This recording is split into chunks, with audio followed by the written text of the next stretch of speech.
Hi, welcome to this lesson on trigonometry, trigonometric functions part 2. Let's have a look at question 3.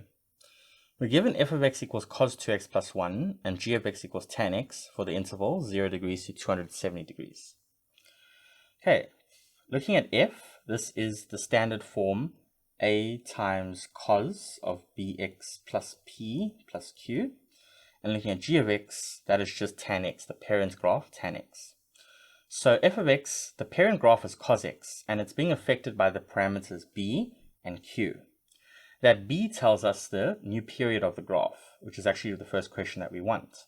So the new period of f is the period of the cos graph, standard cos graph 360 degrees, divided by the b value of 2. So 180 degrees.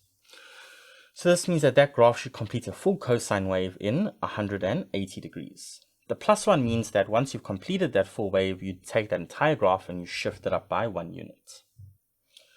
All right, write down the two asymptotes of g. So remember, g of x equals tan x, and tan x, right, the asymptotes are x equals 90 degrees plus k times 180, right? And the other asymptote is at 270 degrees plus k times 180.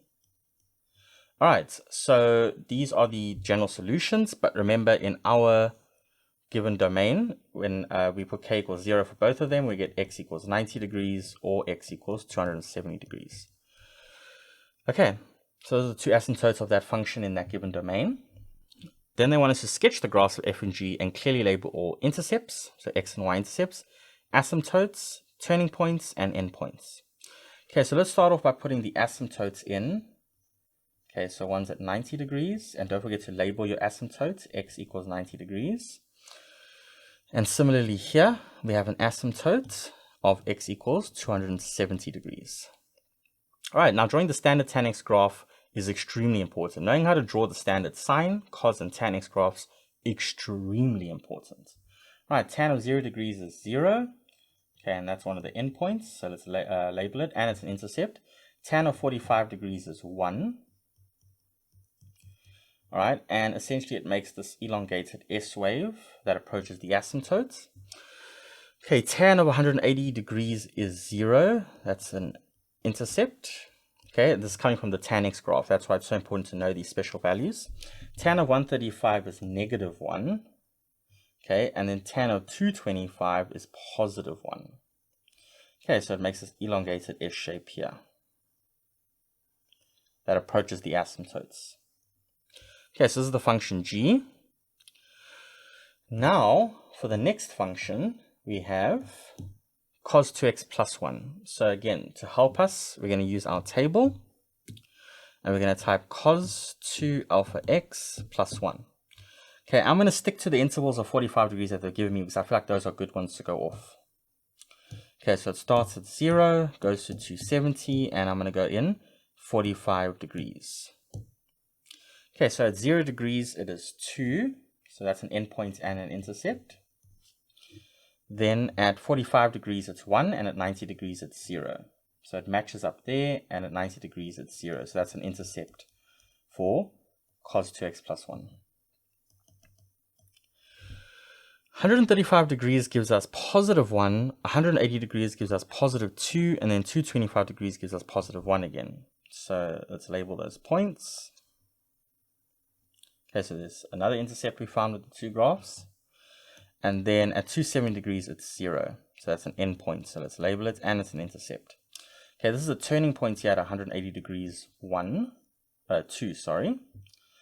And then, yeah, turning point and intercept at 90 degrees, 0. So if I draw this function now, it's going to look something like this. Okay, it's going to come down. It's going to turn. It's going to increase, go up, turn, and then decrease and come down. Okay, so that is the function f. All right, and we've labeled, so for the purple graph, the tan one, intercepts, we've labeled them. There's the two intercepts, 0 degrees 0, 180 degrees 0. The asymptotes we've labeled, x equals 90 and x equals 270 degrees.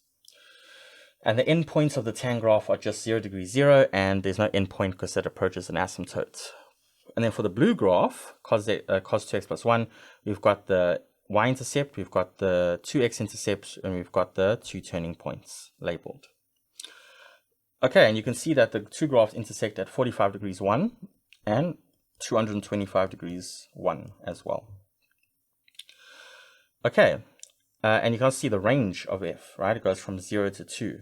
And we expect that because the plus 1 affects the range. Remember, the original range of sine x is -1 to 1. So if I add 1 to both of those, so -1 plus 1 is 0, 1 plus 1 is 2. And you can see that range matches up with the graph. Lastly, we want to use the graphs and write down the general solution of x for the equation cos 2x plus 1 equals tan x. So this is the power of having the graphs, because trying to solve this equation now using the algebraic methods that we've developed will be quite difficult. We would need to develop some more techniques, namely numerical analysis, right, which goes a bit deeper. So that's why having a graph can actually save you from doing that bit of more heavy analytical work. Okay, so if you go back to the graphs, can you see that this graph here, that's f of x and that's g of x. So we're looking for points of intersection, and we know one, it's 45 degrees. And you can see if you move another 180 degrees across, you get to the next point of intersection. So the general solution can be written as 45 degrees plus k times 180 degrees. Because if I put k equals 1, the next one I'll get is 225 degrees. And so on, every 180 degrees.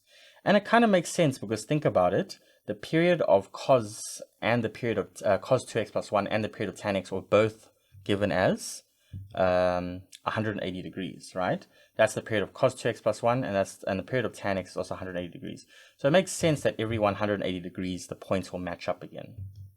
All right, and that is the general solution given by that. All right, that's how we do this type of question. I'll see you in the next one.